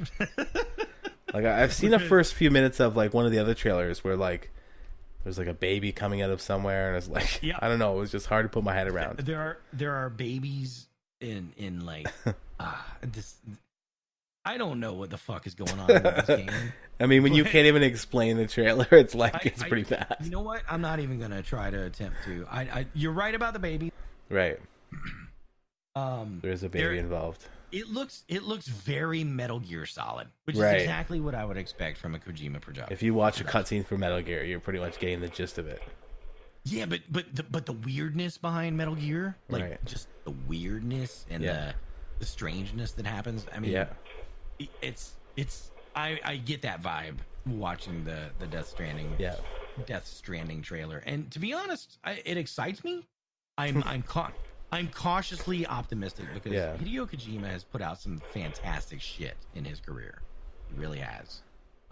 This looks to be probably the weirdest thing I've ever seen. Yeah. But I'll be damned if I don't want to play it. I gotta tell you right now, I want to play this game. This is is this the walking simulator? It's not a walking. No. It looks like it plays a lot like Metal Gear Solid 5. What's the game where you like look like you're just a dude delivering packages? Am I getting that mixed up with another one? Yeah, you're getting this mixed up with that. Oh, what game is that? What are you thinking of? There's another game where they're showing like weird trailers, and all they've shown is like this guy walking out in like the frozen tundra, the wilderness, and he's got like things he's delivering. Yeah, that's not this one, dude. Oh, do you know that one though? It doesn't sound familiar to me. Shit. Okay. You're gonna have to find that one for me because I want to see that. You'll know it when I say the name of it though. You'll be like, oh shit, that one. Oh yeah, probably. No. So Death Stranding is one of those that I think it first appeared at an E3 maybe 2 years ago. Yeah, and it had one of those like, I don't know, announcements trailers where it just left everybody like, what the fuck did we just watch? Right. Like it was some dude being taken over by like black goo or something, if I remember correctly. And it was really dark and weird. And then it was like a Hideo Kojima production, and everybody's like, this is awesome, but we want to know more. Right. And so information hasn't really been very forthcoming from this team until earlier this week. So they did this big Twitch stream where I guess there was this whole lead up. It was like 2 or 3 hours that they streamed, and they were putting they were revealing a screenshot from the game like very, very slowly, right? And once that screenshot was all revealed, I guess they went into the trailer. I didn't watch the stream, but this is what I'd heard was going on. So the trailer ran. This trailer is like 12 minutes long. Holy shit. Yeah, there's a lot going on, and still you don't know what the hell you're watching. Right. Like it's that weird to where like you can get like that sort of Metal Gear Solid vibe from it, but that's about it. Like trying to figure out what exactly you're seeing happen is very strange. Can tell you that there's a portion in the trailer where somebody says, "Oh, well, I have to go, you know, to this location here." And he walks over to a locker. He takes a baby from the locker. The baby is in like this bottle of fluid or something. Yeah. And and it's got umbilical cord and everything. He takes this baby and he mounts it to like the front of his armor. It's like his armor was designed to have like a baby, hold it, right? Like a baby holder thing. And then he takes that umbilical, like you can see inside the bottle, like the umbilical from the baby is going to like wire or something. And so this tube, he takes that tube and he connects it to another part of his armor. And I'm like, okay, this is very strange. Yeah. And it's I don't even know, man. I don't even know. So I'm excited about it. It's coming out in November. The game is going to be releasing in November 8th. So I'm super excited about it. A 12-minute trailer. You need to watch that. I'll have to take a look because it sounds too insane not to take a look. it's insane, but if you know anything about Hideo Kojima, it totally makes sense that he would be the guy that puts something like this together. And I'm sure that the game will actually make sense when you play it. Right. But I mean, Metal Gear Solid made weird sense too when you thought about that too. It's I don't know. I don't know. I'm cautiously optimistic. I'll need to see at least a review. Well, I'll probably buy it day one. We'll see. We'll see what happens. This Death Stranding is definitely the game I'm talking about. Really? Because it shows, like, this picture shows this dude walking in the mountains with his backpack on, and he's like, yeah, for sure, it's definitely the one. I mean, yeah, the people in the trailers definitely have a backpack on, but like in the trailer, in the 12-minute trailer that they had this week, it was like, you know, he's got that big ass backpack on, and he's still fighting people. Right, so. This looks like he's like traveling cross country delivering packages. Like that's the joke they were making before. Like he was like a package delivery person or something. Yeah, I see the screenshot you're looking at. Yeah, no, that's Death Stranding. Yeah. Okay, that's what I thought. It's definitely not a walking simulator. No, I'm just joking, but I did see the earlier trailers too, which doesn't make it seem like that either. But well, the cutscenes in this game that they were showing from the trailer, they look top freaking notch. Like the graphical quality that they've poured into this thing is amazing. Yeah. It looks really, really good. Kojima's pretty known for his, you know. Yeah, Kojima's one of those guys. Pretty like, good. You don't work for Kojima unless you're top of the industry. Right, for sure. Kind of stuff. So I'm really excited to see what he puts together. It's gonna be interesting to say the least. This is definitely gonna be one of those games where like everybody and their brother is gonna be streaming it on Twitch, and nobody's gonna what the shit they are even looking at. Yeah, it's gonna come out and it's gonna be a big hit, or it's gonna like flop like a piece of shit like Anthem. Nah, it'll be a big hit. Yeah, it'll be a big hit. Yeah, I think so. This is one of those production teams where you're not gonna see them falter on a product like this. Like, but it seems so out there that it might be hit or miss, though. Well, they came out with Metal Gear Survive. You know, that sort of like spin-off from Metal Gear Solid.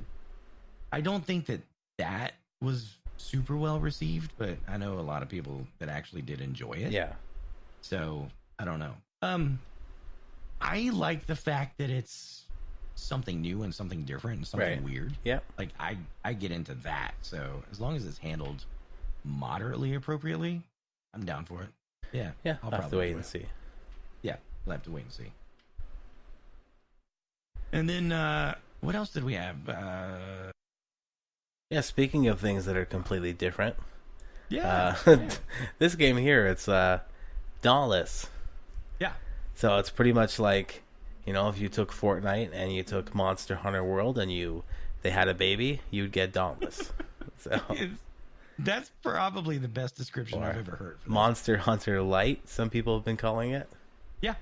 Yeah. It is a Monster Hunter Lite, but it's a good game, and it's a free to play. Yeah, I've put a few hours in it. Yeah, I was thinking I might put in a couple hours too.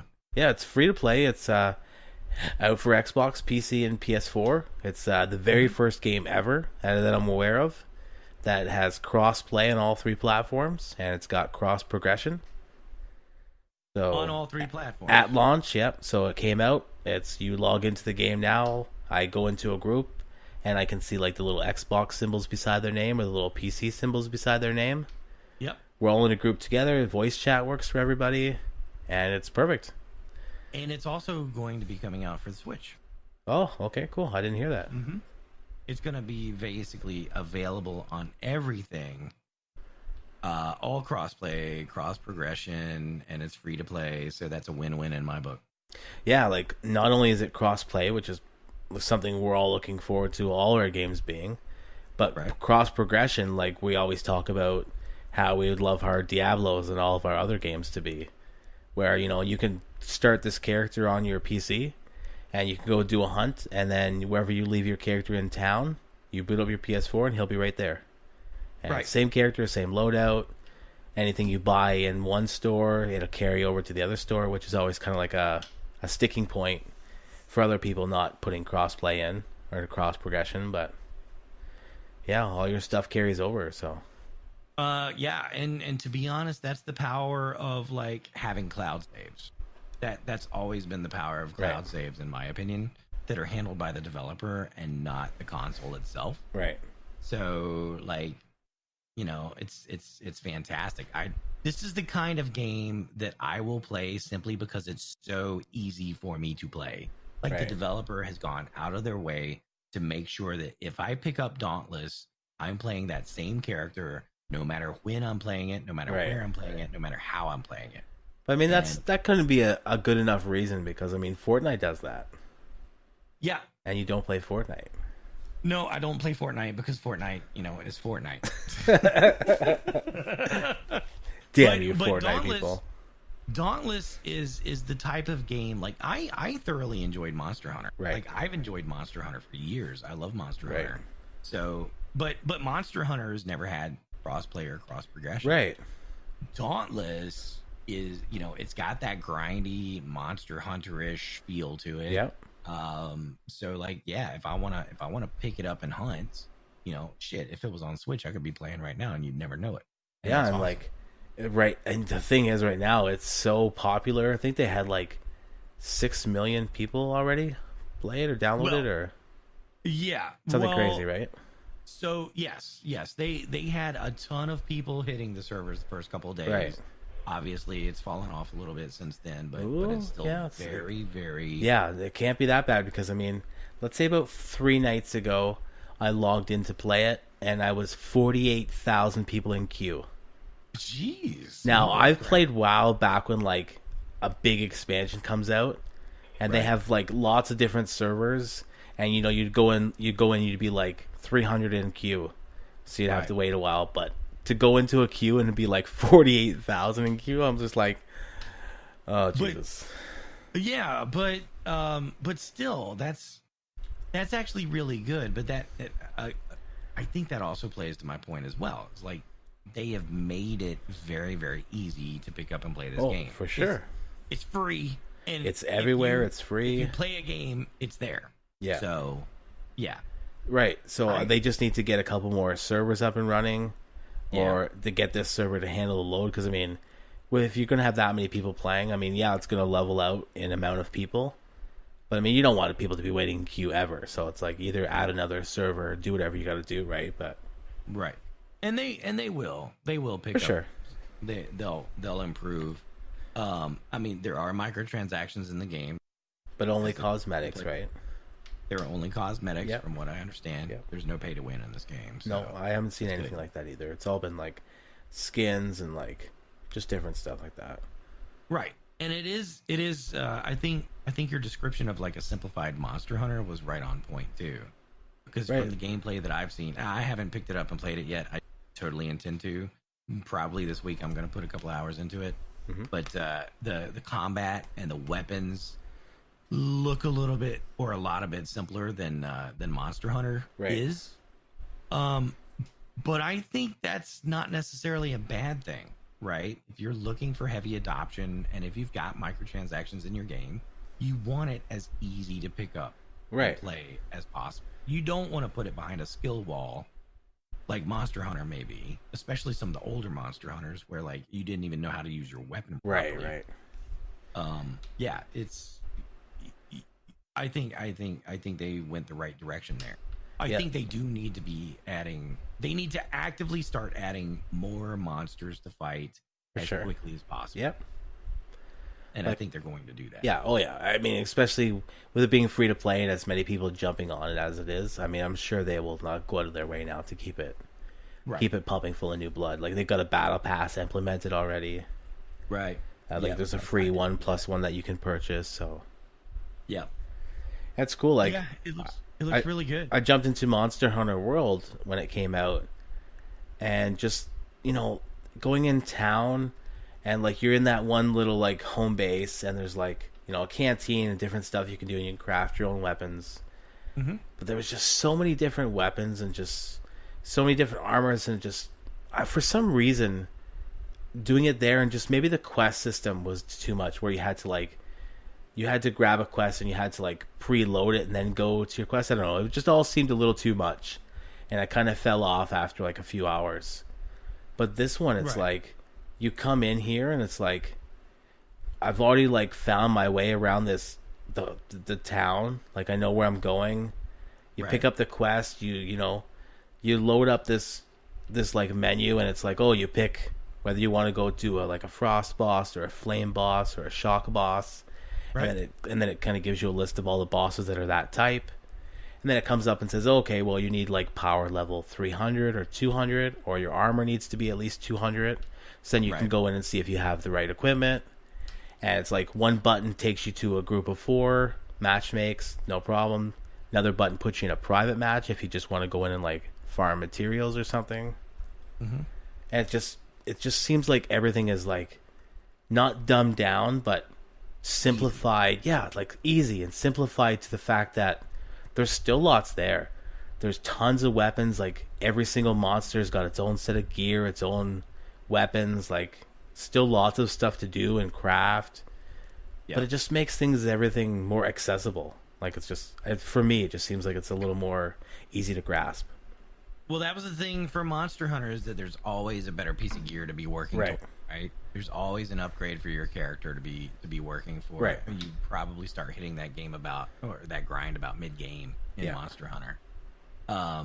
So if Dauntless is making it really easy to jump in and fight something that you can use to upgrade your character through the crafting and all that.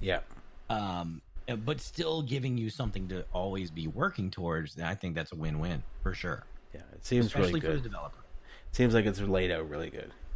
Good.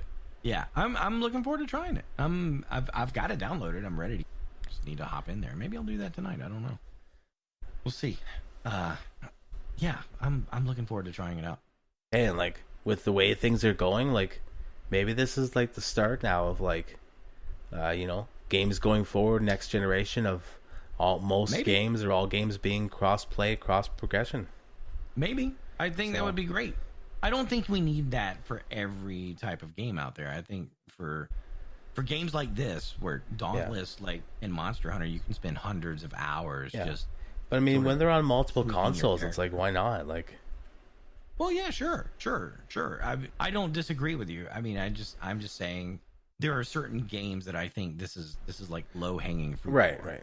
Especially free to play games, because I mean, yes, you're not spending $70 on a full game. Like let's say Borderlands 3. I don't know if I'm going to be spending $70 on it on PC and my PS4.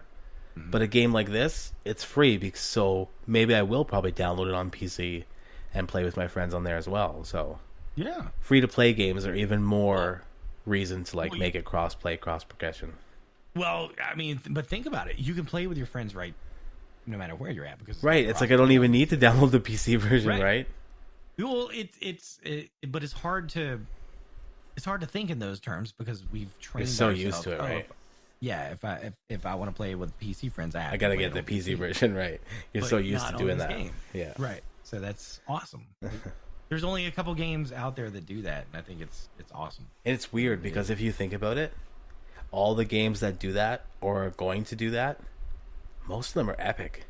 I know. Fortnite, I know. Rocket League does it, but they're gonna be from Epic. They're gonna be. And Epic. Now this. Well, if you think about it, Rocket League is built in the Unreal Engine, so it doesn't surprise me. But still, it just when you think about it, it's like, oh well, the things that do this now the best are pretty much all going to be on the Epic store. They're all related to Epic in some way, shape, it's crazy.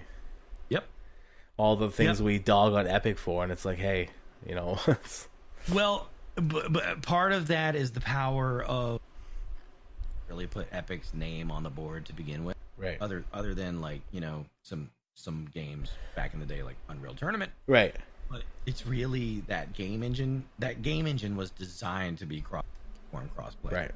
So that's one of the things that they've always touted. Like, and as a developer, I can tell you that they really do follow through with that in terms of engine design. Now, the thing that's always held it back is like licensing and publishing agreements and distribution agreements where, you know, when people point at Sony and say, you are the cause for us not to be able to play cross-platform on our favorite games, that is not a lie. Like, Sony has actually forbidden that. Right. It's not just a rumor. That's a real thing. So it's not that the games can't do it, because they can easily. No, just they're not allowing it.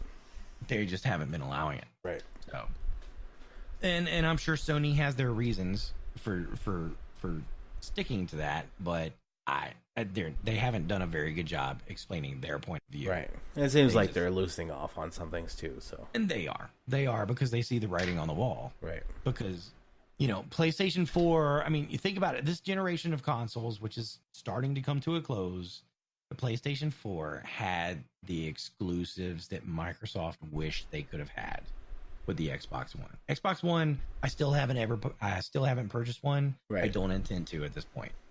And I haven't seen any compelling reason to, but, you know, Sony is starting to see the writing on the wall, and they're saying, you know, we're going to lose players and money to the PC platform that is unlocked, and nobody can say who I can play with or not. Right.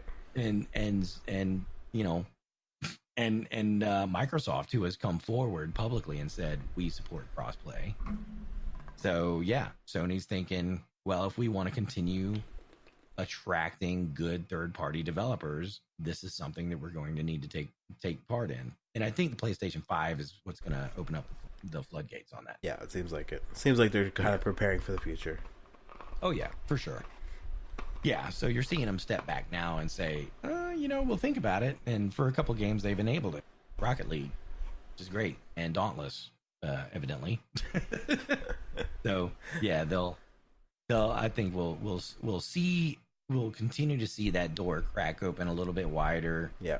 For the rest of this console generation, and then when the PS5 starts hitting, we'll probably start to see a lot of things about they can do. I agree, which is great. I think it's awesome. Bring on the cross stuff. Right on. All right, man. That's it for news as far as I go. Yeah, that's it. As far as I could tell this week, or this past 2 weeks, those were the big things. We'll have our hands full here in a little bit once E3 drops. So.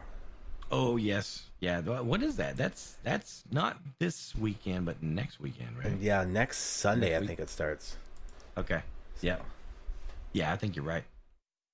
So I'm gonna keep my eye on that. Are you looking forward to any for E3? Yeah. Yeah. Like, heard any rumors? Yeah. Let's say like Borderlands 3 is supposed to show up again, so I'm looking forward to seeing like more gameplay or more information. Right. I haven't seen nothing on like a new wrestling or something, so I'm curious if they're kind of going to show that off, and you know, and I'm really curious. And even though I don't have an Xbox, I'm like, with Sony not being there, I'm really curious what Microsoft is going to do and what they're going to say. So, yeah, I'm not. I don't know if I'm anticipating in particular. I've heard a couple of rumors, but nothing that really makes me like super interested. I mean, at this point, E3 is kind of, I don't know. Sony's not going to be there this year, right? And those are kind of the guys I wanted to hear. Yeah, I know. It's like without having an Xbox, it's like I'm obviously not like 100% like looking forward to theirs, but I'm just curious what they're going to do with not having to share, you know, the limelight with Sony, and just to see if they take the ball and run with it, if they announce something new, and just where the Game Pass is coming to PC, just seeing what happens there. Like, yep, Game Pass games coming to PC is nice. Yeah. I don't know. I mean, again, I haven't felt compelled to pick up a particular game that I've seen on Game Pass, so it is what it is. You'll be looking forward more to the Nintendo. Yeah, I am looking forward to seeing what Nintendo's got. Yeah. And as far as new game announcements, I learned a long time ago from watching E3s, even back in the late 90s. Like, you know, the game announcements that happen at E3, I never feel myself getting excited about anymore. Right. Because those games, the ones that are first announced, they always seem like they're like years away. So I'm like, I'm not even going to put it on my radar. and the games that are nearing release, I either have already made up my mind about it or it's going to get delayed. Right. It always seems to happen. So, I'll keep my eye on it. And if something big hits, I'll mention it. But like, I'm hoping to get more information on Cyberpunk. That looks pretty cool. Yes. Cyberpunk, I'm looking forward to. But, I mean, that I've been looking forward to regardless of any announcements. Like you said, that's one of those that's going to be a while, so... Yeah, I mean, anything that CD Projekt Red comes out with these days, I'm there. Yeah, for sure. I'm there. Yeah. So. Yeah, man, I don't think I've got anything else for tonight. Nah, man, that's a good one for tonight. Let's wrap this sucker up. Right on, dude. All right, man. Thanks a lot. I'll catch you later. We'll catch you next week. All right, later. See ya. Ladies and gentlemen, you can find the show on all your favorite podcast apps: Google Play, iTunes, Stitcher, Spreaker, Spotify, you name it. If you want to send us a comment, correction, or a question, please feel free to email us at thedreadcast@hotmail.com, and we will read your comment, question, or correction on the show. You can also check out the show over at The Dreadcast on Twitter or facebook.com/thedreadcast. You can follow Mr. Jovia over on Twitter and Twitch at Jovia. And you can catch myself on Twitter, Twitch, and YouTube at DreadnoughtX. Last but not least, it seems like I'm a man of many podcasts these days. And I have an anime podcast you can check out. It's called The Grand Line. And it's me and Count Vamps. We chat all things animes, mangas. And you can find that all the same podcast places. And you can also find us on Twitter at the Grand Linecast. Sorry, at Grand Linecast. And finally, but not last, you can catch me and Chips on our new ECW wrestling podcast, Guilty as Charged. You can search Guilty as Charged on all the podcast places as well: Spreaker, Spotify, iTunes, you name it. Plus, find us on Twitter at Guilty as Podcast.